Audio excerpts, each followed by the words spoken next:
سلام، شلونكم؟ ان شاء الله تكونون بخير. وصفتنا لليوم هي ستيك اللحم مع صلصة المشروم، صلصة الفطور وياه. خلونا نشوف المقادير وطريقة التحضير، بس قبلها اذا ما مشتركين بالقناة اشتركوا وفعلوا جرس الاشعارات حتى يوصلكم الفيديو اول ما ينزل، وسووا لايك للفيديو. خلونا نبدأ بالمقادير وطريقة التحضير. المقادير: راح احتاج لحم بقر، تكون هيك شرايح 350 غرام من لحم البقر. إذا تحبون الكمية أكثر زيدوا الكمية.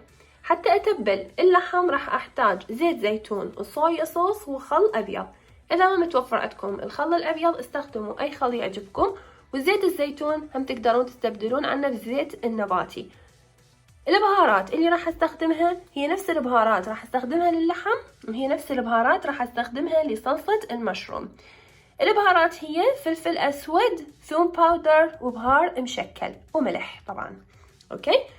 بالنسبة لصلصة المشروم راح أستخدم 200 غرام من الفطر، هنا هذا قطعته شرائح، واحدة بصل مقطعة شرائح، وفصين من الثوم راح أهرسها، ملعقة طعام زبد، نصف كوب من الكريمة اللي هي كريمة الطبخ، وهذا هو الملح. المقادير هذه هي كلها اللي راح نستخدمها. البهارات هي نفسها اللي راح نحطها باللحم، راح نخليها بصلصة الفطر طبعا حسب الرغبة، يعني ما راح اقول لكم ربع ملعقة ونص ملعقة، انتو شنو تحبون، رشة رشة رشة، تحبون بهار اكثر، ثوم اكثر، فلفل اسود اكثر، هذا كله حسب الرغبة. خلونا نبدي بطريقة التحضير. راح احتاج طبعا هذا اللي هو حدق بيه اللحم، هو هذا مال السكالوب او الستيك ما اعرف، يعني هو هذا اللي راح احتاج من عنده. وعندي هنا اذا متوفره عندكم هذه الماكينه او هاي الشروه، هذه تسوي اللحم تندر همينه على مود، يعني هسه راح اشوفكم شلون راح استخدمها. اذا متوفره عندكم تقدرون تستخدموها، اذا ما متوفره تقدرون تسووها بس بهذه. اخلي اللحم بكيس نظيف وابدي ادقه كل زين من الجهتين.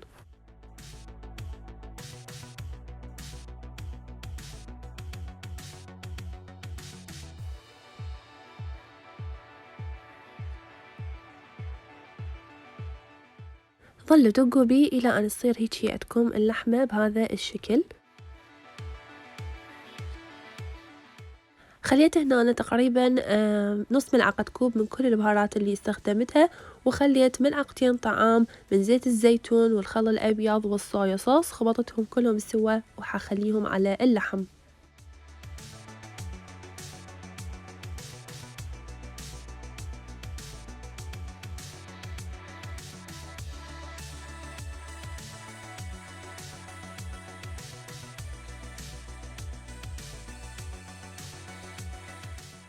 بعدها أغلف اللحم وأخليه بالثلاجة من 2 إلى 3.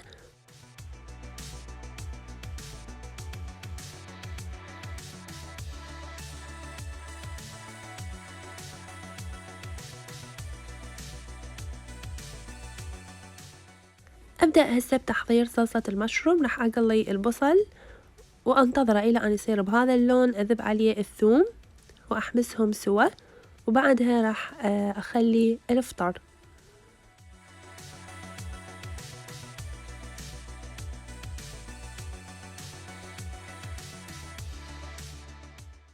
أخلي الزبد وأخلطه، وبعدها أضيف رشة البهارات من البهار المشكل والفلفل الأسود والملح، وبعدها أضيف عليها الكريمة.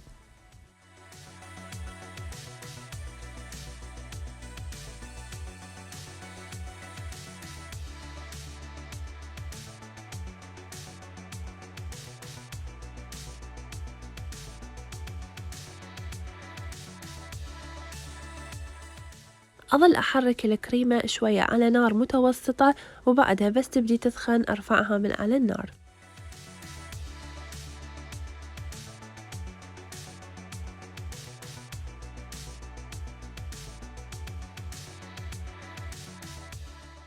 بعدها أرش ملح على الستيك، وأخلي المقلاة على النار تحمى كلش زين، وأخلي رشة من زيت الزيتون، وبعدها أضيف الستيك.